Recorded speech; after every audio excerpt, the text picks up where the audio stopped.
Let's move to the AFC South. Houston Texans, your champs from a season ago. What do you guys the best and worst case? Best case scenario, CJ Stroud returns to MVP form. New coordinator kicks ass. New look offensive line, cheaper, kind of mid-tier, budget offensive line does work. And the defense is the top 3 unit, and you can do what you want with it. Those 2 pieces of information, CJ Stroud MVP form, top 3 defense. You go where you want to go with that. Worst case scenario is the offensive line just never gels. Nothing gets fixed. There's not enough depth. People get banged up. CJ doesn't maximize his potential, and that great defense is wasted. You know how hard it is? You and I know how hard it is to get these units to be at the level they are from a talent perspective, a youth standpoint. And they've got that in Houston. And they've got the quarterback. Now they got to figure out how to get that, maximize that offensive side of the ball. Yeah, I think everyone's worst case scenario firmly around this offensive line because CJ's flat out can't take as many hits as he did last year. That's just an untenable rate. Not a lot of quarterbacks in NFL history have continued year on year, been able to take that kind of punishment that he did. But the best case scenario is that it's good enough that mixed with, change in play caller to Nick Caley combined with just maybe you're not great anywhere along the offensive line, but maybe none of these guys turn out to be liabilities here, early on this season, and you can operate the offense at least. It can move the football. And then this defense to me is a sleeping giant. To me, last year, they at times were a top 3 unit in the NFL. I think they have the talent to be a top 3 unit in the NFL, like a truly dominant unit. They were second only behind the Philadelphia Eagles in terms of pass success rate against. So they were very difficult to throw the ball on consistently. They just gave up a ton of explosives.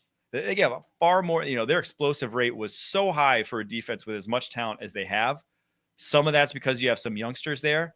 But I think that's going to change now with the addition of CJ Gardner-Johnson, 2 rookies in the secondary now going into year 2. You're not going to have as many busts. I think best case scenario is that they just win games on the back of the defense and CJ Stroud can be a game manager of sorts. And so they've got those edge rushers, Mike, that win so often that quarterbacks get out of dodge often. And what happens? There you go. Here's a secondary guy that can speak to this. When you get these rushers that get the quarterback off the spot, that's when these explosive plays can happen. So, locking down those second moves, those reactive moves on the back end of plastering your assignment. That's an interesting fact that they were one of the tops or bottoms in explosive plays because we know all the characters on that defense and how studly they are. All right, let's get on to the Indianapolis Colts here. Best and worst case scenarios, Brock. Best case scenario for the Indianapolis Colts is that Jonathan Taylor leads the league in rushing. And it's one of the not worst kept secrets in just that the Colts have not been interesting enough for enough weeks to really legitimize how great Jonathan Taylor is, how basically any career stat he's surrounded with Hall of Fame names. He's already kind of knocking on the door of NFL history.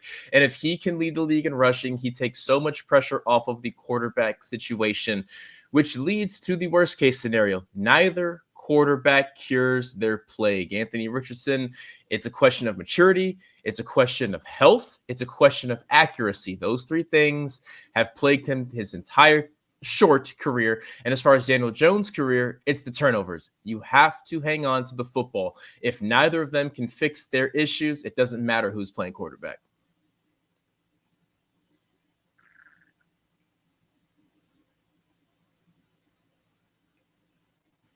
I'm right there with you on Anthony Richardson. And this is, it truly boggles my mind. I was looking up some stats before this.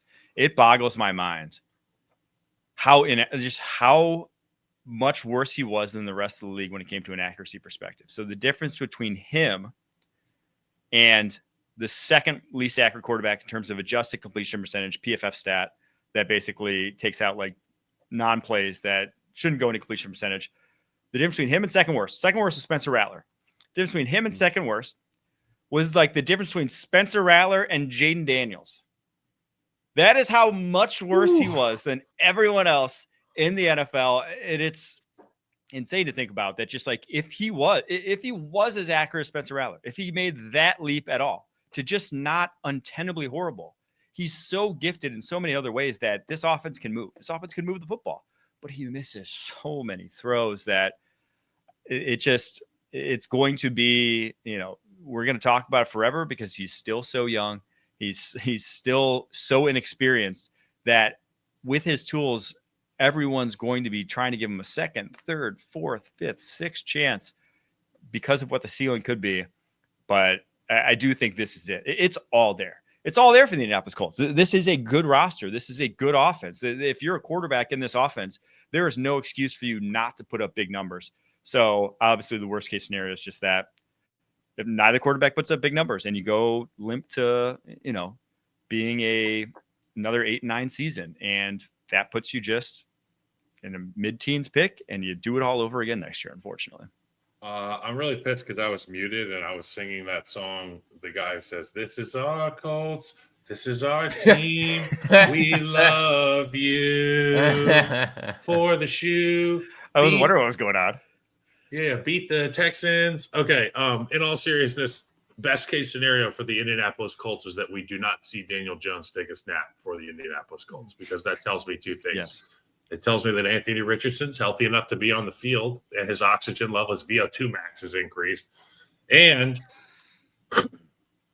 he's worked on some of the things that get you through the basic 101 NFL quarterbacking that is expected, like hitting open targets, like getting down when you're in space, taking care of your body. Those are the things that the Colts fans need to see. That's best case scenario. And to Mike's point, they've got a ton of weapons. We're in love with their receiving room. Yards after catch, explosive playability. Tyler Warren is going to be part of this offense. He has the opportunity to really be like a huge steal if Anthony Richardson could hit layups, because this guy can go anywhere, line up anywhere. And for this offensive staff, it's got to be a real dream, but it's a nightmare if Anthony Richardson's not doing his thing. And that's the worst case scenario. He never graduates from NFL quarterback school. Jacksonville Jaguars, speaking of quarterback school, Trevor Lawrence obviously been a big topic of conversation this offseason. Brock, what are your best and worst case scenarios here for the Jags? Take a walk with me down Optimism Street. Best case scenario is an AFC South title, right? And yes, it's a stretch, but it's not as far of a stretch as we think it can be. Houston is still a crapshoot, right? They took a step in the wrong direction, even if they got a similar result a year ago as the year prior, right? Maybe that offensive line doesn't figure it out. Maybe there's a little window of opportunity that Jacksonville can sneak through with a little bit of an easier schedule, but it's all going to rely on avoiding the worst case scenario, is if Trevor Lawrence just doesn't have the juice anymore. Yes, he's been unhealthy, but even when healthy in recent years, he has not looked the same. He's surrounded with talent. He has a wonderkin of an offensive coordinator, the next Sean McVay, the next Kyle Shanahan. Liam Cohen is kind of destined to be that guy. He knows he will be dialed up. He has a defense that improved a little bit. And the best part is he's in the AFC South, where you always have a chance. Trevor Lawrence has to figure it out this year, or for the sake of the Jacksonville Jaguars and all the capital and draft picks that they've invested, they may have to make a change at the quarterback position. Again, most of this has not been Trevor Lawrence's fault, but it is his responsibility to get things back on track this year. You know what?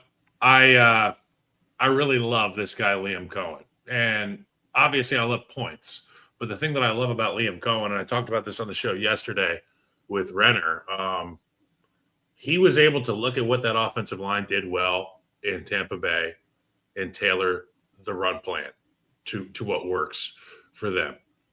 Obviously, he's with a new cast of characters in Jacksonville. He's not going to know exactly what he's got until the rubber meets the road, until it's real regular season games.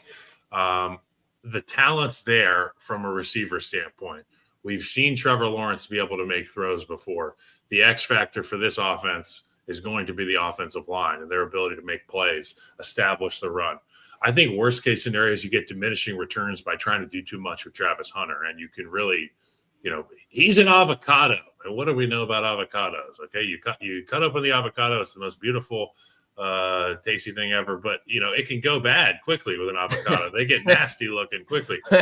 Just, make sure you treat them right and use them the right way. Don't waste what you have there, because that young man is special. I I'm of the thought process that he should be on offense all the time. And, I don't even want to see him in defensive meetings. But everybody's got their opinions, and, they get to see him in person every day. So they'll have a plan as well. But worst case scenario, you don't maximize Travis Hunter's potential because you're trying to do too much. In your guys' opinion, if you had to pick one, who's going to be the best offense in the AFC South this year? Texans? I want to say Texans, but there is a world where it's Jacksonville, man. If this thing comes together and Jacksonville at their best, I see them as more explosive than Houston at their best. But I think you're gonna agree with that, Mike, because I see that little grin coming across your face. Well, I was just gonna say it's tough for me even because Indianapolis has the best weapons. Indy has an insane amount of weapons. They have the best supporting cast. Texans have the best quarterback. Jacksonville has the best OC though. And it's of those three, I think Jacksonville with the best OC with more than enough weapons. Okay. Probably lean Jacksonville, but that's why I don't think AFC South title is crazy. If you stack it up, you're they might actually have the best offense in the AFC South, and then that usually leads to the best outcomes. All right, last team, Tennessee Titans, where worst case scenario, they've been there, done that, right? They know worst case scenarios there in Tennessee after last season. What is their best and worst case scenarios here, Brock? Best case scenario, Cam Ward, 4,000 pass yards. Every time I think of Cam Ward's weapons, I assume he has the worst in the league, but that's not quite the case. You got Calvin Ridley, you got Tyler Lockett, you got Van Jefferson, you got the young speedster and Chimere Dike, you got tight end Chigo Okonkwo, you got running back Tony Pollard, who's a walking 1,000 yards.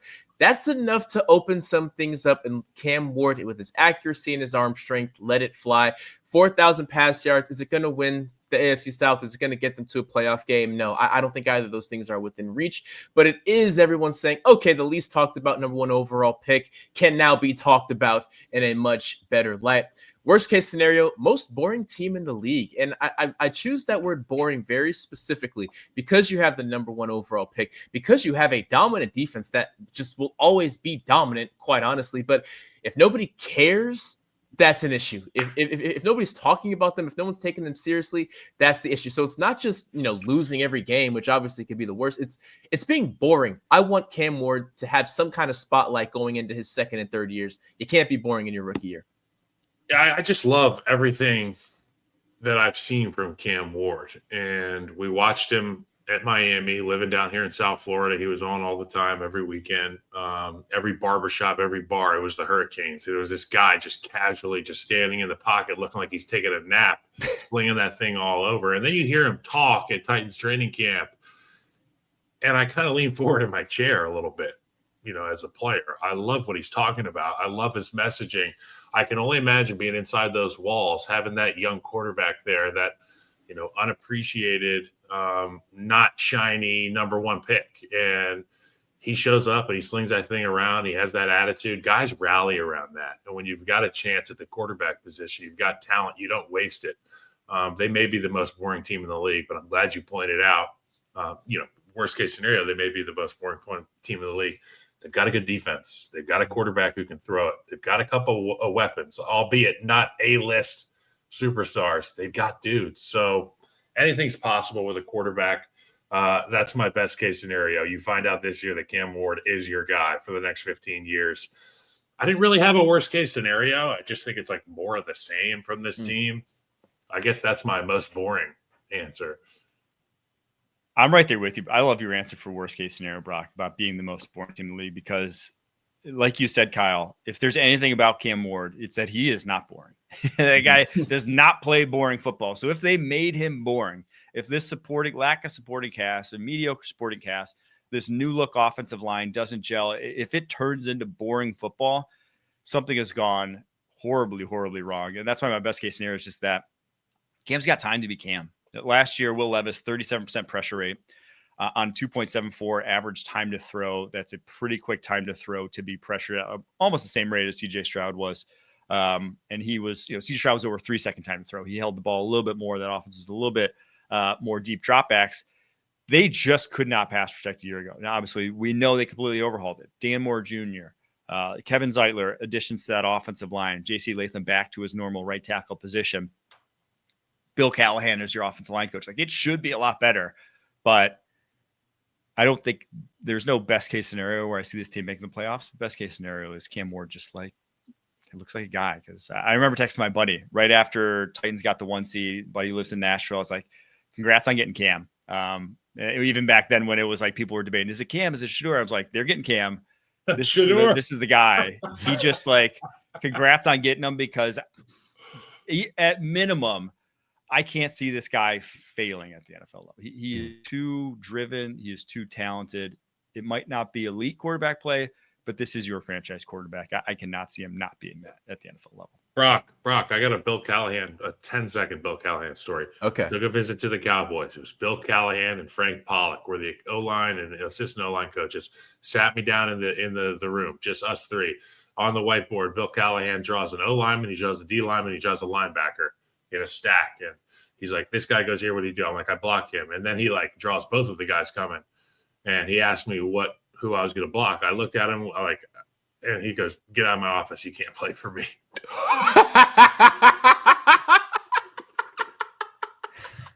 He goes, Frank, do the rest of this meeting. This guy can't play for me.